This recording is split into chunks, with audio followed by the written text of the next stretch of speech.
La responsabilité d'une dirigeante ou d'un dirigeant, c'est de créer des conditions de travail qui sont saines. Ça, il y a quand même un certain nombre de choses qui sont prouvées comme provoquant de la souffrance, ou des dysfonctionnements, ou des pertes d'alignement, des pertes de sens. Bon, ça, on voulait les éviter. Par rapport à une idée un peu fausse qu'on se fait, qui est, si pour être un bon entrepreneur, il faut travailler 150 heures par semaine, c'est-à-dire chaque heure du jour et, si possible, de la nuit, en limitant ton sommeil au max. Sinon, tu t'investis pas assez dans ton projet et ça va pas marcher. Et ça, c'est une idée très présente dans l'entrepreneuriat. Je pense que vraiment, faut pas trop hésiter à prendre les opportunités d'exit quand elles se présentent. Il n'y en a pas 50 dans la vie des boîtes. C'est un peu comme la levée de fonds, quoi. C'est plus que la levée de fonds. Plus que la levée de fonds. En tout cas, il faut surpondérer la chance d'avoir une offre. Je connais beaucoup de boîtes qui ont eu une offre, qui se sont dit non, on a un avenir radieux, il y en aura une autre dans 2 ans et il n'y en a jamais d'après. Donc, ouais, je regrette pas. Est-ce qu'on est entrepreneur ou est-ce qu'on le devient? C'est la question qui m'obsède depuis toujours. Pour y répondre, j'ai décidé d'échanger avec celles et ceux qui, comme moi, se sont lancés une première fois et ont été assez fous pour le refaire une deuxième. Je m'appelle Thibaut Elzière et je suis entrepreneur depuis 20 ans.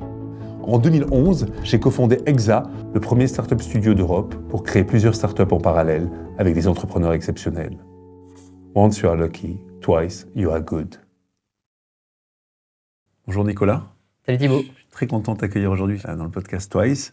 L'idée, c'est de comprendre un petit peu les arcanes de l'entrepreneuriat. Moi, je me pose toujours la question de savoir si l'entrepreneuriat, c'est inné ou si c'est acquis. Et l'idée, c'est de comprendre un petit peu comment c'est venu chez toi. On en a un petit peu parlé, mais tu vas tout nous raconter. Je me retrouve pas mal dans ton parcours, finalement, parce que d'une part, tu es un multi-entrepreneur, et je crois que c'est pas encore fini, tu nous raconteras. Mais surtout, tu as commencé dans la photo, un petit peu comme moi, et tu nous expliqueras comment tu es tombé là-dedans. Moi, j'y suis tombé un peu par hasard, et je crois que... Enfin, tu nous expliqueras. J'ai pas envie de dévoiler quoi que ce soit. Un peu par hasard aussi.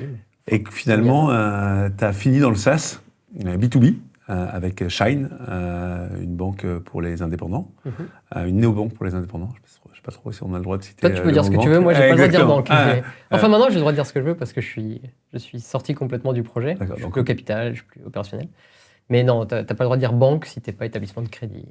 D'accord. Donc un SaaS pour aider les indépendants à gérer leurs problématiques administratives, que tu as revendu à la Société Générale et dont tu es sorti aujourd'hui. Donc aujourd'hui, tu es sans activité. Oui, tu nous raconteras aussi. À la recherche d'une activité. Non, je suis entre deux surtout. Donc j'en profite pour découvrir plein d'autres choses. Et c'est une partie qui m'intéresse tout particulièrement. Okay. Je pense, tu nous diras, est-ce que si tu as envie d'entreprendre, dans quel état d'esprit tu es, mais je pense que ça m'intéresse moi, puis ça intéressera beaucoup de gens de savoir comment on s'y prend pour retrouver l'énergie, pour retrouver une idée, pour se réintéresser, pour se poser la question de savoir si on a envie de repartir ou pas. Mais commençons au commencement. L'idée, c'est de comprendre. Je ne vais pas te demander de te présenter à proprement parler. Pour moi, ce qui est important, c'est de savoir à quel moment c'est né, cette envie d'entreprendre, à quel moment tu as l'impression d'être devenu... l'entrepreneur que tu es aujourd'hui, si tant est que tu te définisses comme un entrepreneur. Peut-être que c'est la première question. Je ne saurais pas mettre une date précise dessus, pour être honnête. Je pense que très longtemps dans ma vie, ça a été un rêve un peu inaccessible. C'est-à-dire que les gens qui entreprenaient, qui partaient de zéro, qui avaient plein d'idées, qui construisaient des choses, ça me fascinait.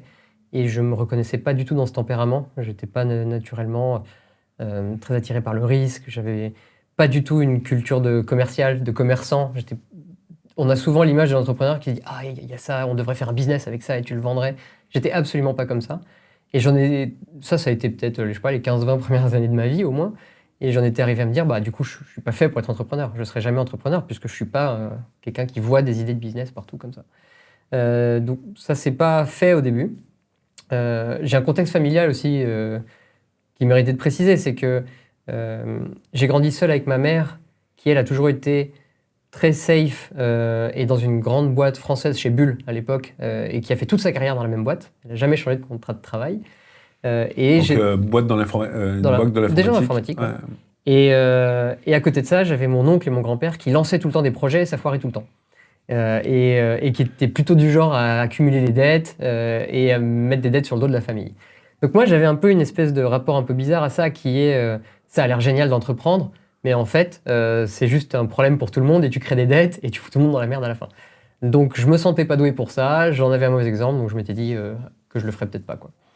Et donc ensuite, j'ai fait une école de commerce, j'ai commencé dans le conseil, j'ai détesté surtout ma première expérience professionnelle dans un grand cabinet de strat américain. Dont on ne citera pas le nom. Dont on ne citera pas le nom, mais qui on est... peut retrouver sur ton LinkedIn. Exactement, et puis c'est 3 lettres. Okay. Et je suis parti assez vite.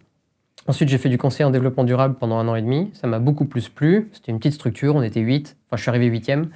Ça avait plus de sens, et puis il y avait un fonctionnement qui me plaisait plus parce que petite structure. C'était déjà une conscience écologique, une conscience sociale Je pense qu'elle est apparue assez tard, mais à ce moment-là. En rejoignant ce cabinet, et puis à la fin de mes études, j'ai fait des grands voyages dans les grands parcs au Canada, un peu aux États-Unis. C'est là que je me suis vraiment découvert une passion pour l'outdoor, encore plus qu'avant. Et je pense que c'est par ce biais que la conscience environnementale est venue. Et donc j'ai refait ce deuxième cabinet de conseil, ça a duré 1 an et demi. Ça restait du conseil, donc c'était pas vraiment dans mon tempérament de faire des recommandations et d'essayer de convaincre les gens de faire les choses. Et puis à ce moment-là, un peu par hasard, j'ai un ami de promo ou de la promo d'au-dessus, Florent Tardivelle, qui me contacte parce que j'étais passionné de photo à l'époque et qui me contacte. D'accord, donc tu avais une passion pour la photo. J'avais une passion pour la photo. Moi, j'étais plutôt celui qui débarque au mariage avec un gros appareil et à qui on demande de faire les photos du mariage, machin. Donc j'adorais ça. Et lui, il avait une idée. On était autour de quelle année là ? Ça, c'était 2009-2010. D'accord, donc la photo numérique était déjà bien lancée, il y avait les premiers réflexes numériques. Exactement, et il y avait de plus en plus d'amateurs qui progressaient très vite grâce au numérique. Okay. Parce que par rapport à prendre des photos avec des pellicules, les développer, machin, là les gens ils faisaient une photo, si elle était moche, ils la refaisaient tout de suite. Et donc il y avait une progression beaucoup plus rapide, et c'est aussi ce qui a donné des opportunités comme Photolia. Et dans notre cas, ça a donné l'idée à mon associé, c'est pas du tout moi qui ai eu l'idée de cette boîte, et puis c'était pas encore mon associé, mais donc il a eu cette idée de dire il y a tellement de gens qui font des super photos, il y a des murs blancs chez les gens, faisons un concours photo et on va faire voter. Et puis les photos qui sortiront gagnantes du concours, on les mettra en vente et les gens les prendront pour décorer chez eux. C'était la grande époque du crowdsourcing, il y avait La Fraise pour les t-shirts, Threadless pour les t-shirts avant. Bon là j'ai l'impression de parler de boîtes préhistoriques pour les gens qui vont écouter. Mais, et c'était revendu, c'était un peu un modèle comme il existe aujourd'hui, hein, Yellow Corner.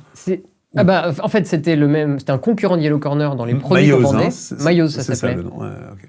Ouais, sur l'idée brillante qu'on voulait créer une communauté et que une communauté, c'est comme une maillot, il faut que ça prenne, et du coup, on va appeler ça Mayoz. Ah oui, d'accord, donc c'était très premier degré. C'était vraiment du branding assez. Je me demandais si c'était Mayoz pour la maillot, mais oui. Donc oui, de fait. Je ne crois pas que c'était une très bonne idée, et j'assume de le dire, c'était la mienne, donc je crois que c'était un peu naze. Lui a apporté l'idée, toi, tu as apporté. Oui, j'ai apporté, exactement. Et donc il me dit, voilà, on va faire un concours photo, on va vendre les photos. Je lui dis, excellente idée, je pense que ça va trop marcher en réfléchissant un peu par analogie avec La Fraise et tout. Et par ailleurs, je m'ennuie dans ce que je fais, etc. Est-ce que ça te dirait qu'on le fasse ensemble ? Et il m'a dit oui. J'ai aussi pu entreprendre, soit dit en passant, parce que ma compagne, qui est toujours ma compagne d'ailleurs, m'a aidé à rembourser mon prêt étudiant à cette époque-là. J'avais emprunté, à l'époque c'était 30 000 € pour financer mon école. Il m'en restait un bon 25 ou 20 000 à rembourser, je ne sais plus. Et elle m'a donné, pas tout, mais un gros paquet d'argent, ce qui m'a permis de me libérer de cette contrainte-là et de me lancer dans l'entrepreneuriat. C'est pas tant qu'elle travaillait alors que toi tu cherchais à entreprendre, c'est qu'elle elle a avancé une partie du remboursement du crédit. Ouais, c'est ça. Moi, j'avais pas trop d'autre choix que de faire un job bien payé parce qu'il fallait bien que je rembourse ce crédit qui était assez cher. C'est un énorme sujet, hein, notamment aux États-Unis, hein, où il y a une énorme partie des étudiants qui sont endettés et qui sont obligés de travailler, et du coup ça freine très fort l'entrepreneuriat et l'accès à la prise de risque. Ouais. En France, peut-être que les écoles étant quand même moins chères, on le voit moins, mais dans mon cas, ça a joué un rôle, donc je la remercie encore aujourd'hui, parce que sans elle, j'aurais jamais été entrepreneur. Donc toi, tu as fait HEC, c'est juste pour... ça met combien de temps à rembourser un prêt quel est le montant c'est quoi les ordres de grandeur du montant qu'on te prête ? Et sur combien de temps c'est remboursé ? Alors, je me souviens du montant emprunté, c'était 27 000 €. Okay. Enfin, 30 000, et l'école devait coûter 25, je crois. C'est le prix par année ou le prix du cursus ? À l'époque, c'était le cursus complet. Maintenant, c'est beaucoup plus cher. Ouais, okay. Le prix par an, c'était un peu plus de 7 000 € à l'époque. Okay. Maintenant, ça doit être au moins 2 fois ça. Je ne suis plus très au courant. Et sur combien de temps on le rembourse, je t'avoue que je ne me souviens plus. Il y a des échéances à payer 5 ou 10 ans. Quoi. Il y a des échéances à payer chaque mois qui limitent. Okay. Exactement, comme un crédit immobilier, quoi.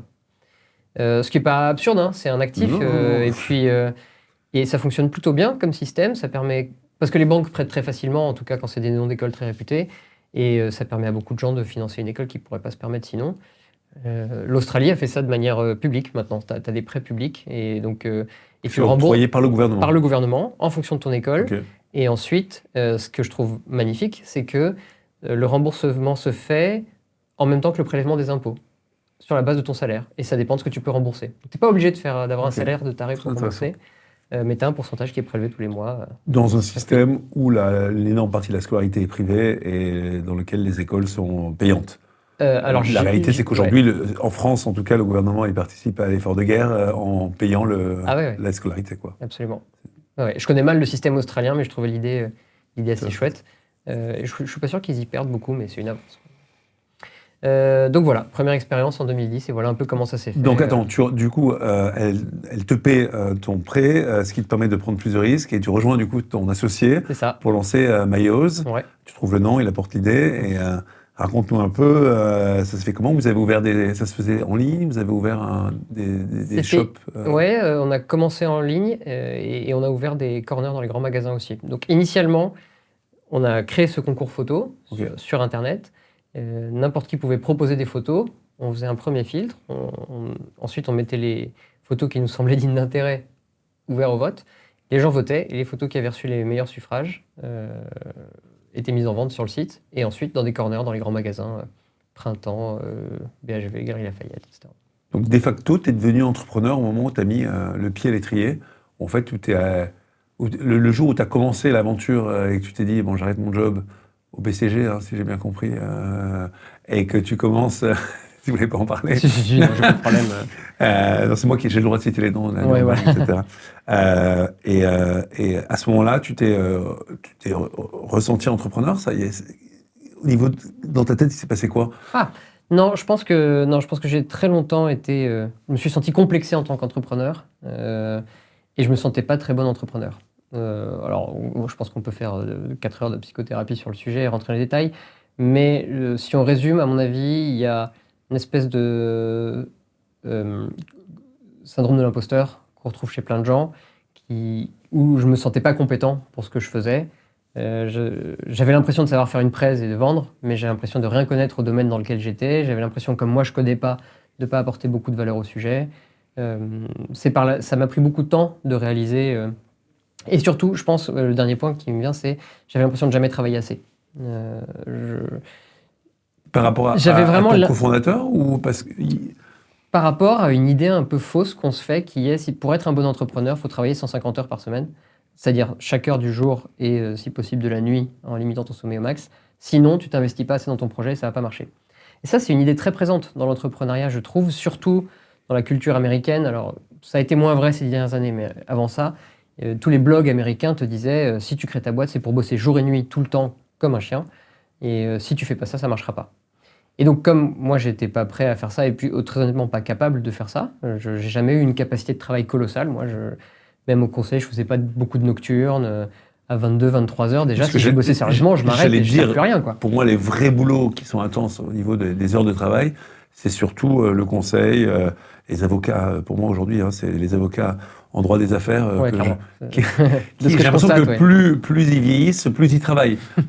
Alors que normalement, j'ai l'impression que la seniorité t'apporte des heures de travail en plus, alors que dans la plupart des jobs, plus t'es senior, moins finalement t'es au four et au moulin en même temps. Et donc ce combo de j'avais l'impression de ne pas avoir les qualités naturelles pour, pas très risk-taker, pas très créatif tel que je pensais qu'il fallait être créatif, pas forcément une force de travail colossale, etc., me faisait dire je le fais, mais je le fais envers et contre tout. Quoi. C'est-à-dire que j'avance et...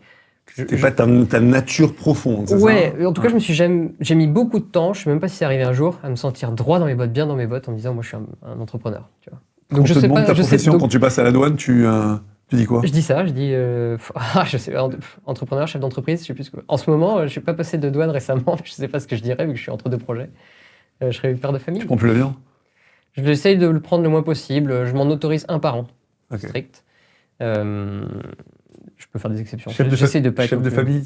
Alors pas chef, mais père de famille. Père de famille. Chef, si je dis ça, ça va se finir pour moi. Ouais. Et donc, vous commencez l'aventure, Mayoz. Ça dure. Mais puisqu'on est là pour parler de ça, j'élargis le truc. Je pense que c'est devenu un peu ma marque de fabrique en tant qu'entrepreneur d'essayer d'être très équilibré.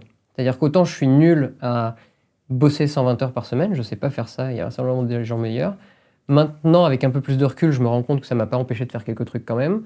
Ce que je pense avoir réussi par contre, c'est être très équilibré et donc toujours tout en mettant énormément d'intensité dans ce que je faisais, de détermination et tout dans mon boulot, j'avais du temps pour mes enfants et ça n'a jamais été négociable. J'avais du temps pour ma compagne et ça n'a jamais été négociable. Et j'avais du temps pour moi. Moi, j'aime bien faire du sport et des trucs comme ça. Et j'arrivais à avoir des petits créneaux pour moi. Et même dans les moments les plus durs, etc., j'ai jamais eu l'impression d'être sur un espèce de truc où j'ai tout sacrifié pour l'entrepreneuriat et autres. Et je pense que ce que je n'avais pas en créativité, force de travail, capacité à créer une licorne à l'école, quoi, je l'ai compensé par de l'endurance et de la ténacité, parce que j'ai été entrepreneur pendant, du coup, au moins 15 ans, je crois, enfin, je sais pas, je n'ai pas fait le compte, mais 10-15 ans largement. Et j'avais quand même toujours de quoi faire encore un pas de plus. Grâce à l'équilibre que tu t'es C'est comme ça que je me autorisé, le raconte, en tout cas. Mais ouais. Il doit y avoir différents types d'entrepreneurs, parce que moi, je juge pas généralement un entrepreneur à sa capacité de travail, mais je vois que chez tous les entrepreneurs, la limite quand même entre vie personnelle et vie professionnelle est assez floue, quoi, tu vois. C'est-à-dire qu'elle était toujours quand même... moi, je trouve pas que ce soit les entrepreneurs qui travaillent le plus en quantité de travail. Par contre, ils sont toujours dans leur boîte, dans leurs idées, dans leur temps, mais peut-être qu'il existe différents typologies d'entrepreneurs. Toi, tu arrives à bien faire la part des choses et je dirais, le week-end, par exemple, ne plus forcément penser qu'à ta boîte, quoi. Je le dirais pas comme ça. Je dirais que j'ai plutôt... Non, j'étais plutôt du genre à tout mélanger, ou à tout mais j'ai toujours réussi à avoir de la disponibilité mentale et physique pour chacun de ces aspects-là. Et de la vraie évidemment qu'il y disponibilité. avait... quand c'est hyper stressant et ta boîte risque de crever tous les 15 jours, évidemment que le week-end, je vais pas te dire que je décrochais complètement et j'arrivais à y penser. Ou en pleine levée de fonds, je me suis retrouvé à un anniversaire de ma fille, à passer des coups de fil aux avocats et machin, alors que c'était l'anniversaire de ma fille. Bon, ça, c'est pas... Ah, tu t'en rappelles, du coup, ça t'a marqué. Ça m'a marqué et je veux pas ça. Mais j'ai réussi aussi à bénéficier de la flexibilité de l'entrepreneuriat dans l'autre sens. C'est-à-dire qu'à chaque fois que l'une de mes filles était malade, ou se faisait mal, ou qu'il y avait un bobo, ou qu'il y avait un point de suture à faire à l'école, dans la seconde, je pouvais tout raccrocher. Une demi-heure après, j'étais là. Et j'étais là, quoi. J'ai pu avoir des demi-journées en semaine, des moments le soir. C'est ça, j'ai pu parce que prendre aussi sur... En fait, je pense que mon boulot a plus empiété que certains boulots pourraient le faire sur mes horaires de vie de famille, mais je pense que ma vie de famille, je lui ai aussi laissé la place pour beaucoup plus empiéter sur mon boulot que ce que je l'aurais fait dans d'autres cas. ça t'offre quand même une liberté incroyable, le fait d'être entrepreneur. Tu peux, et on en a parlé, hein, juste avant, sur le fait qu'il y a pas mal d'entrepreneurs qui refusent l'autorité ou qui refusent de travailler pour quelqu'un d'autre ou qui refusent finalement de vendre leur liberté d'une certaine manière et qui deviennent entrepreneurs pour garder ce semblant de liberté, parce que moi je trouve que si quelqu'un... en fait, parfois on est la personne qui se met on se met soi-même beaucoup plus de contraintes que quelqu'un aurait pu nous mettre, tu vois, à proprement parler. Donc, on s'enferme. Toi, c'est le cas chez toi ou... Ouais, très clairement. Okay. T'es exigeant avec toi-même, Je crois que je suis très exigeant avec moi-même, pas mal avec les autres aussi. On le dit souvent, la liberté, c'est choisir ses propres contraintes. Et puis également, la liberté, c'est quelle liberté de choix tu as, dans quel horizon, dans quelle largeur de choix tu as. L'entrepreneuriat, ça te donne un spectre très large, puisque c'est toi qui fixes les objectifs, c'est toi qui fixes les contraintes, donc effectivement, tu te sens très libre et très vivant. C'est très pratique quand tu as des caractères comme le mien, et je pense pas mal d'entrepreneurs, où tu aimes respecter les normes que tu te fixes toi-même, pas forcément celles qu'on te fixe. C'est un angle d'analyse psychologique que j'aime bien regarder, c'est pour un individu donné, quel niveau de respect il ou elle a des normes externes, la morale, la loi, les injonctions de ta famille, j'en sais rien. Ça peut être élevé ou faible. Et puis tu as un autre axe qui est orthogonal, qui est quel respect tu as des normes que tu te fixes toi. Genre quand j'ai décidé de faire ça, je n'en déroge pas du tout, versus j'ai décidé de faire un régime et j'ai tenu 2 heures. Tu vois. Et moi je pense que, en ce qui me concerne, je sais pas, j'ai pas fait la stat sur beaucoup d'entrepreneurs, mais moi c'est clair que j'ai un niveau de respect assez faible sur les normes externes. J'aime pas trop l'autorité, j'ai du mal à obéir sans réfléchir, etc. Et j'ai un niveau de respect très élevé sur les normes que je me fixe. Je suis extrêmement discipliné quand c'est moi qui ai choisi. Tout au milieu, en haut, quoi.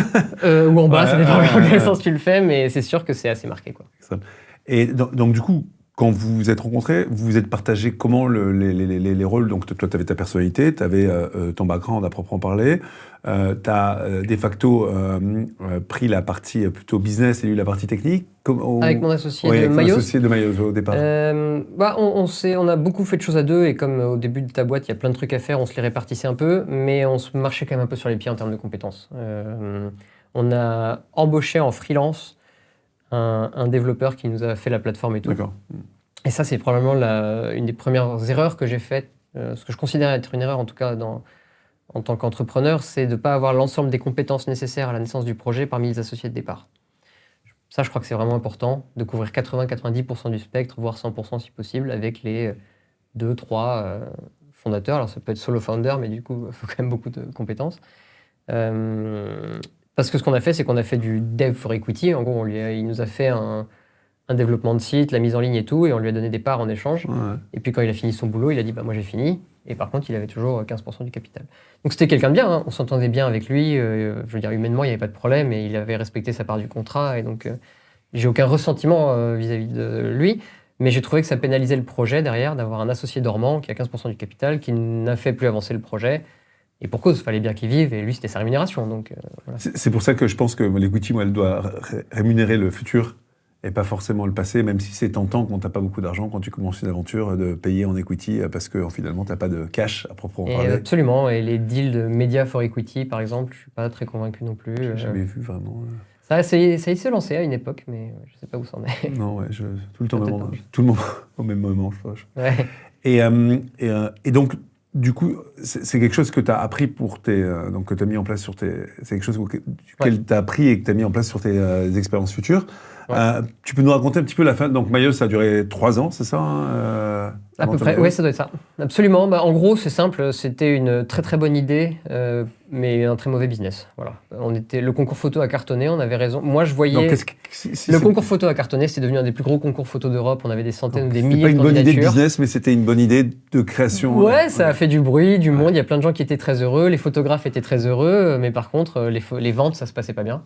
Ni sur le site, on a essayé plein de formats, plein de trucs différents, et à la fin, c'était pas un truc très bon à vendre, parce que quand les gens ils veulent soit mettre une photo d'eux chez eux, soit acheter un artiste vraiment, et avoir toute la crédibilité de l'artiste. Quelqu'un qui est un amateur, même s'il est très bon, qui a posté sa photo, ça n'arrivait pas à convaincre. Donc, et l'aventure s'est finie. Et c'était une de mes premières erreurs aussi en tant qu'entrepreneur. C'était, quand il m'en a parlé, j'ai trouvé que c'était une excellente idée. Pourquoi je m'étais dit que c'était une bonne idée? C'est que moi, en tant que photographe amateur, je voyais l'intérêt. Et je raisonnais par analogie avec Threadless, La Fraise, etc., qui étaient des t-shirts crowdsourcés, qui ça cartonnait pour le coup. Et donc, c'est 2 mauvaises façons de réfléchir à un business. Il faut penser à ses clients et à qui va payer parce qu'il en a besoin, pas est-ce que ça te ferait plaisir ou est-ce que ça ressemble à un truc qui marche. Et du coup, c'est quelque chose auquel tu as fait attention pour ta deuxième aventure. Ouais. Donc, raconte-nous un petit peu. Donc, ça s'est fini au bout de 3 ans. Vous avez vendu la boîte. C'est ça, on a vendu à la casse. Enfin, à la casse.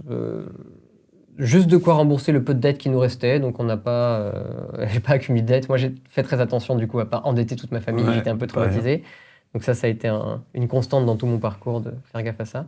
Et donc on l'a revendu à de jeunes entrepreneurs qui avaient envie de relancer. Et ils n'ont pas vraiment réussi à lui donner un second souffle non plus après. Et on a lancé une autre boîte qui s'appelait Printic. Avec le même cofondateur? Non, mon cofondateur ne pouvait plus. Enfin, lui, il était arrivé au bout de ses droits au chômage, il avait besoin de bosser, donc il a rejoint une autre aventure. En tant qu'employé? En tant qu'employé. Okay. Puis après, il n'a pas recréé de boîte, mais il a eu des jobs assez entrepreneuriaux dans les boîtes qu'il a rejoint. Il était chez Stripe et tout, il était content. Et maintenant, il est chez Swan. Et en revanche, moi, j'ai recréé une structure avec un ami qui était dev et un de mes, peut-être mon seul employé ou premier employé, je ne sais pas, chez Myos, qui était Florent Malbranche. Okay. Et donc, mon copain développeur, c'était Benjamin Grelier. Et on s'est mis tous les 3 pour lancer Printic après ça. Donc là, tu n'as pas rejoint un projet existant, tu as commencé de zéro. Initié la chose, quoi. Complètement. Okay. Pour le coup, c'était plutôt mon idée, je pense, idée de format, etc. Et le nom, c'était qui, du coup le nom de la boîte? Le nom. Parce que la première fois, c'était pas ton idée. Ça devait être collectif. Je crois que il y avait. C'est le moment où se lançait Instagram, le moment où il y avait un truc qui s'appelait Hipstamatic. Ok, je me rappelle très bien. Et donc, initialement, on avait je sais pas, on a dû brainstormer et trouver Printaminic, je crois, c'était un peu le premier. Et après, on a enlevé, on a fait c'est beaucoup trop long, coupons. Et Printic, c'était pas mal comme. C'est joli, non, ça sonne bien, c'est catchy. Et voilà, on s'est associé à Code Family and Friends, on l'a lancé. Vous avez réfléchi, moi ce qui m'intéresse ici, particulièrement dans ce podcast, c'est donc tu finis ta première aventure, qu'est-ce que tu mets en place? Comment tu trouves un nom? Est-ce que tu as envie de trouver quelque chose? Est-ce que ça Alors déjà, la motivation, c'était, il est hors de question que je m'arrête là sur cet échec. C'est-à-dire que ça m'a demandé une énergie colossale de me mettre le pied à l'étrier. J'ai dû surmonter énormément de barrières, de contraintes et tout pour me lancer. Et si je m'arrête maintenant, ma fille allait naître, ma compagne était enceinte de, je sais pas, 7-8 mois. Et si je m'arrête maintenant, je vais redevenir salarié. Et en fait, ça, c'est pas possible. Je peux pas. J'ai trop aimé cette liberté. C'est comme ça que j'ai envie de me réaliser. Et donc là, il y a vraiment une détermination très forte qui était, on va en refaire une et ça va marcher. Il n'y a pas de débat. Et l'idée est venue en découlant de la première. On comprenait un peu mieux le marché de la photo. On a dit, bon, bah, les gens ont plutôt envie de mettre des photos d'eux chez eux, dans des livres, etc., que des photos de gens qu'ils ne connaissent pas, ce qui tient un peu la route. Qu'est-ce qu'il y a comme grosse boîte dans le domaine de la photo? Bah, il y avait Photolia, mais c'était déjà fait. Et puis sinon, il y avait les Photobox, Photo.com. En gros, les grands services d'impression en ligne. Photoways. Voilà, les Photoways, PhotoWeb, tout ça. Et services d'impression en ligne. Et c'est le moment où il y avait un changement dans le monde de la photo. C'était pour la première année où les appareils photo compacts, les ventes baissaient parce que c'était remplacé par les smartphones. Okay. Et c'est la période où Instagram s'est lancé, Ipstamatic s'est lancé, il y avait tout plein de boîtes dans le domaine de la photo mobile. Et on s'est dit, bah, l'impression, il faut que ce soit une appli, il faut que ce soit mobile, il ne faut pas que ce soit, je prends mes photos, je trouve un moyen de les mettre sur mon ordi. À l'époque, le cloud, tout ça, c'était mon point. Et je les télécharge, je les mets sur un site web, je suis sur mon téléphone, il y a déjà les photos dessus, je les choisis, je les imprime et je les reçois chez moi. Et donc sur cette thèse, on a levé des fonds, on a fait un peu de Family and Friends, on a lancé le produit, on a tout de suite eu une belle traction. On a levé des fonds et on s'est développé. Ça a été assez court au final comme aventure, mais c'est comme ça que c'est né en tout cas. Et qu'est-ce que tu as retenu de la première aventure? Tu as retenu le fait qu'il fallait que vous soyez complémentaires en tant que cofondateur. Comment tu les as trouvés? Comment tu t'es associé avec eux? C'est des gens que tu connaissais par ailleurs? C'est des gens que tu as cherchés par rapport à leurs compétences? Ouais, donc on était 3. L'un des 2, c'était, comme je te disais, mon premier employé chez Mayoz, et on se complétait très bien parce qu'il avait une vision market, réseaux sociaux, communauté, etc., qui était super bonne. Moi, j'avais à ce moment-là un peu mieux compris comment on crée une boîte, comment on parle à des investisseurs, comment on trouve de l'argent, le juridique, la compta, tous ces aspects-là.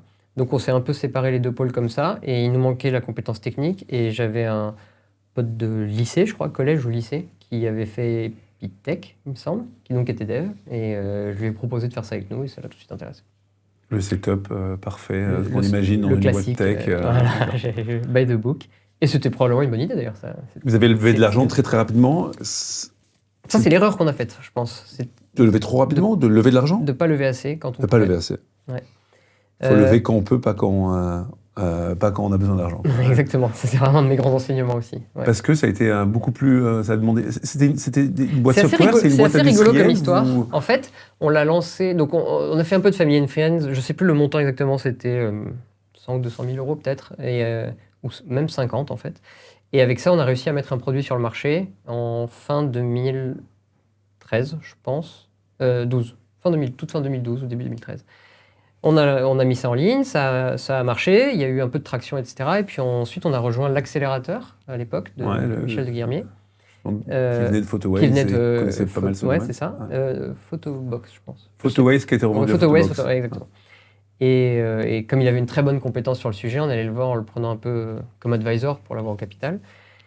Et ensuite, on a fait des chiffres de dingue jusqu'à juin. Janvier, février, mars, avril, on faisait x1,5 tous les mois, quoi. Donc croissance géniale. La success story, la startup que tu as envie de lancer, tu vois. C'est dans l'air du temps, le produit est à la mode, tu as une traction de taré, tu as la bonne équipe, tu as déjà une première expérience. Le playbook.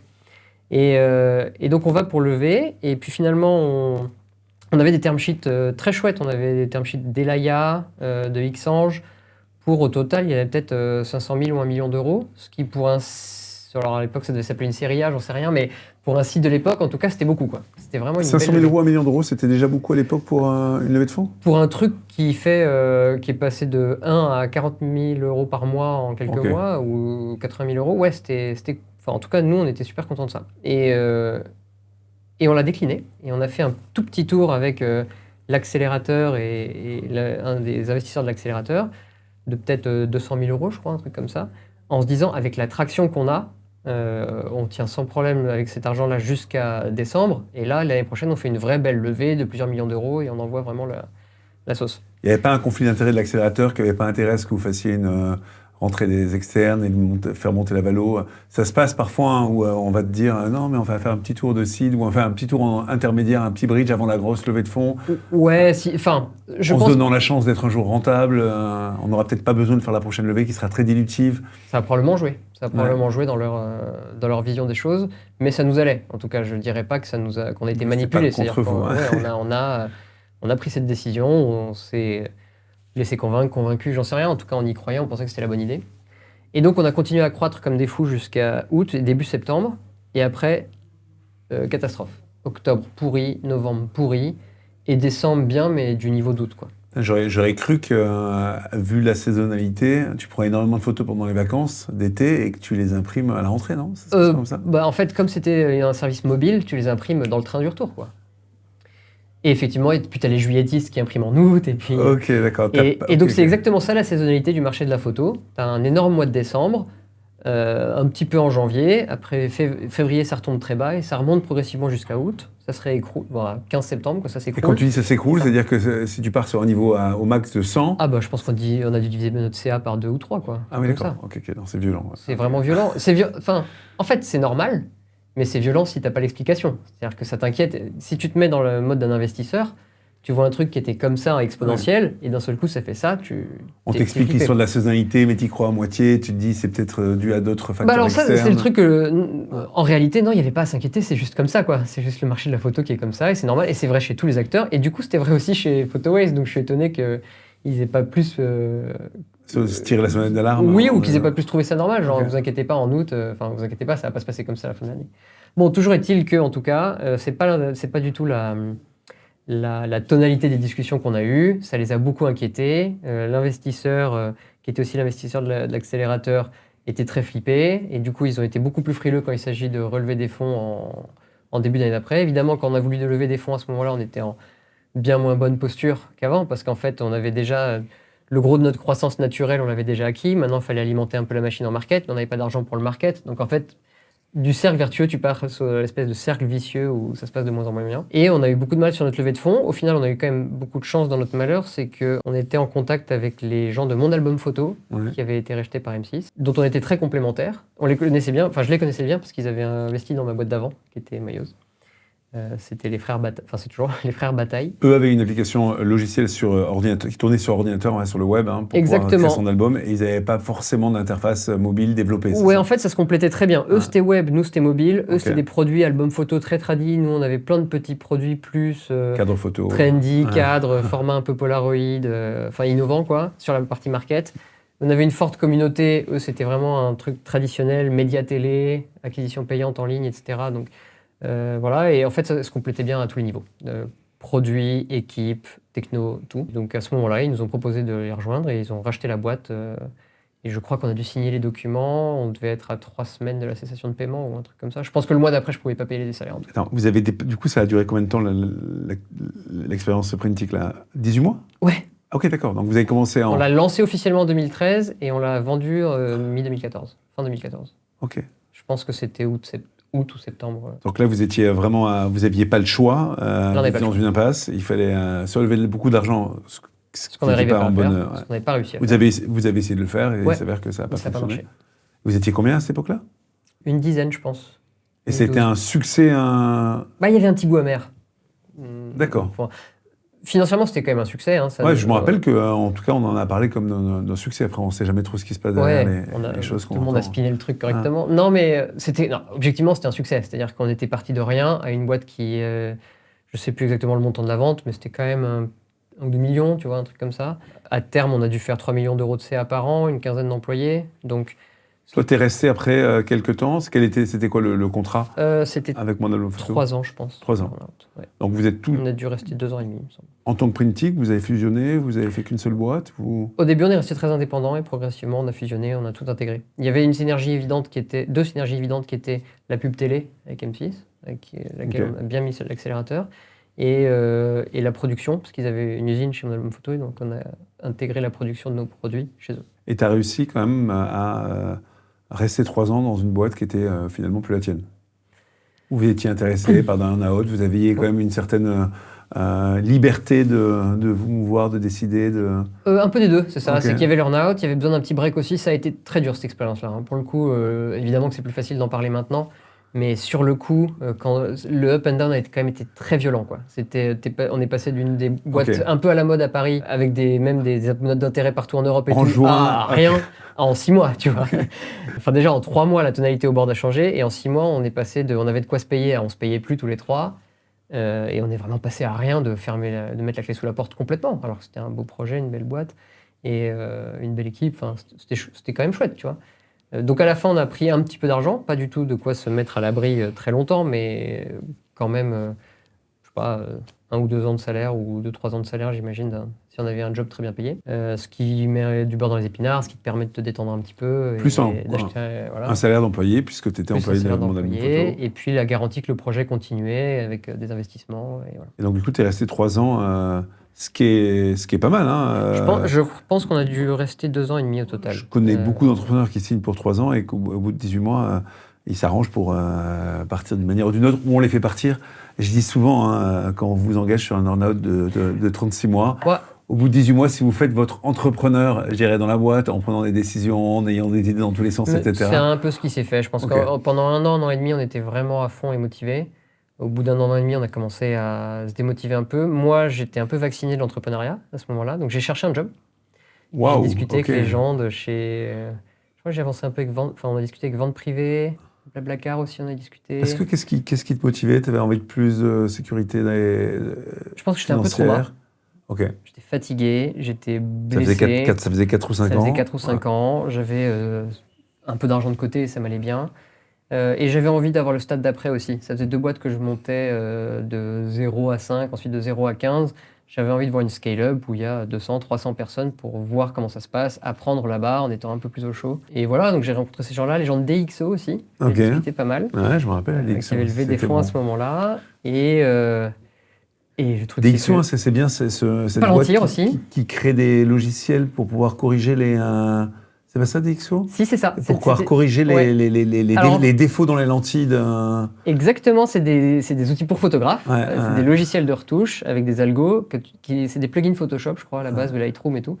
Je sais pas si ça existe encore et ce qu'ils font, s'ils le font toujours, mais à l'époque, c'était ça. Et surtout, là où je discutais avec eux, c'est qu'ils avaient un projet très chouette de hardware, d'appareil photo à plugger sur ton téléphone. Donc, D'accord. l'idée, Ok. c'était que tu utilises ton téléphone pour tout ça, mais en fait, la qualité d'image est pas dingue.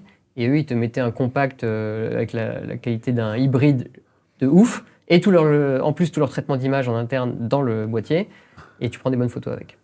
Ouais, je me rappelle. On a vu quelques appareils photo avec des gros objectifs. Finalement, ça n'a pas trop percé non ça a plus, pas parce qu'on pris, n'a je pas crois. vu Non, énormément. ça n'a pas pris, mais T'as bien pareil. fait de continuer, de persévérer. Non, mais dans on n'a pas trouvé l'entrepreneuriat. d'accord. En fait, avec toutes ces boîtes avec lesquelles je discutais, Vous voulez pas d'entrepreneur à bord. ils voulaient pas d'un entrepreneur, je crois. Ça fait peur, hein, de recruter un entrepreneur. Ça fait peur des deux côtés, ouais. Je pense que il y a un truc aussi qui m'est arrivé, qui m'a fait prendre conscience que j'allais probablement recommencer un jour, c'est que j'étais nul en entretien. Alors que vraiment, si j'avais un point fort en sortant d'école, c'était d'être bon en entretien. Vraiment, il y a des trucs que je faisais mal, mais ça, je les bossais comme un taré, je préparais comme un fou, j'arrivais, j'étais convaincant et j'étais pris, quoi.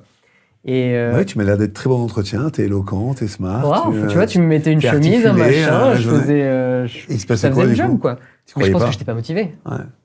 Parce que, Tu faisais trop semblant et ça se voyait à des kilomètres. certainement. Ouais. Donc t'as cherché, donc... Et je pense que j'étais un peu honnête. Les gens ils me disaient, est-ce que tu aimerais faire ça? J'étais, ouais, je sais pas trop, bof, je sais pas si je serais bon, je sais pas si ça m'intéressera, machin. Et les gens disaient, bon, bah, le gars a zéro motive. Et je leur en veux pas, hein, je pense que je me serais pas recruté, tu vois. donc voilà, ça a été un peu une prise de conscience. J'ai quand même envie de bosser dans la tech, j'adore l'innovation, j'adore tous ces métiers, mais je suis pas un marketeur, j'ai aucune compétence. Je sais monter le projet de zéro, mais je sais pas faire bien l'un des pôles, tu vois. Donc je serais un très mauvais directeur market, salesman, ou etc. Je pourrais apprendre, mais bon. Et donc j'ai été pris nulle part et ça m'a permis de cogiter un peu. Et je me souviens très bien, on était en vacances avec ma compagne. Je crois que c'était une espèce de spa ou un truc comme ça. Et donc on glandait. Et à un moment, elle me regarde. Ça n'avait rien à voir avec la conversation d'avant. Elle me dit, mais tu sais, si tu veux recréer une boîte, tu peux. Hein. Elle t'a donné un blanc-seing. Waouh. Et ça m'avait vachement ému parce que je pense que je m'étais mis beaucoup de pression pour que ça ne pèse pas trop sur ma famille. En fait, malgré tout, ça pèse quand même toujours. Tu vois, t'as pas le choix, quoi. Et donc ça m'avait fait très plaisir. Et je pense que ça m'a fait prendre conscience que c'est ce que je voulais vraiment, mais je me l'avouais pas du tout. C'était une injonction à créer une boîte peut-être, hein. Sous prétexte que te donnait la liberté de le faire. Peut-être. Bouge-toi un peu, arrête de te plaindre. Ouais, c'est possible. Et donc, du coup, elle te donne cette autorisation de créer une boîte et il se passe quoi? Tu te dis, tiens, je vais commencer à regarder des bouquins. Moi, je pense, ça m'a enlevé une barrière. Okay. Donc, je me suis dit, d'accord, regardons de ce côté-là, parce que moi, je m'étais un peu... On était en quelle année, pour nous resituer un petit peu? Je dirais 2015. 2015. Ouais. Et ce qui s'est passé, c'est que j'ai recruté chez Printix, qui est devenu mon associé après, Raph, en toute fin 2015. Ça, c'était rigolo. Donc, tu as encore lancé ta boîte avec un salarié de la précédente boîte. Oui, alors il n'était pas salarié, il était freelance. Il était freelance, ok, d'accord. En fait, Attention. Ouais, il y tient. Il y tient parce qu'en fait, derrière, on a créé une boîte pour freelance. Donc, c'est pas anodin dans l'histoire, c'est pour ça que je dis ça. Okay. Et aussi parce que... en fait, l'histoire est vraiment... c'est là que tu dis que le destin, tu peux pas l'écrire à l'avance, quoi. On avait ouvert des offres d'emploi pour des devs à Rungis pour bosser sur l'appli Printic. Et évidemment, quand les gens apprenaient qu'il allait falloir venir bosser à Rungis, ça découpait 90% des candidatures. Parce que c'est là où il y avait l'usine non, l'usine était dans le nord, mais les locaux de... Alors, c'était M6 Boutique, à l'époque, qui était la branche d'M6 à laquelle appartenait mon album photo, était à Rungis. Donc, on était dans le locaux à Rungis. Okay. Honnêtement, c'était pas désagréable et pas si dur d'accès, mais c'est sûr que si tu veux te faire un déj un peu sympa, c'est moins pratique. Ou le 10e, quoi. Et donc, à l'époque, évidemment, qu'il y avait une telle guerre pour les talents que tous les gens très doués, ils allaient dans le centre de Paris et ils regardaient même pas nos offres, on faisait ce qu'on pouvait, mais bon. Et donc, il y a ce gars qui postule et qu'on voit en entretien, du coup, pour venir à Rungis, et qui défonce tout. Mais vraiment, c'était de loin le mec le plus smart, côté tech, produit, tout ce que tu veux, qu'on ait croisé de près ou de loin, quoi. Et je me dis, mais qu'est-ce qu'il vient foutre? Enfin, pourquoi? C'est quoi le piège? Tu vois, il y a un problème.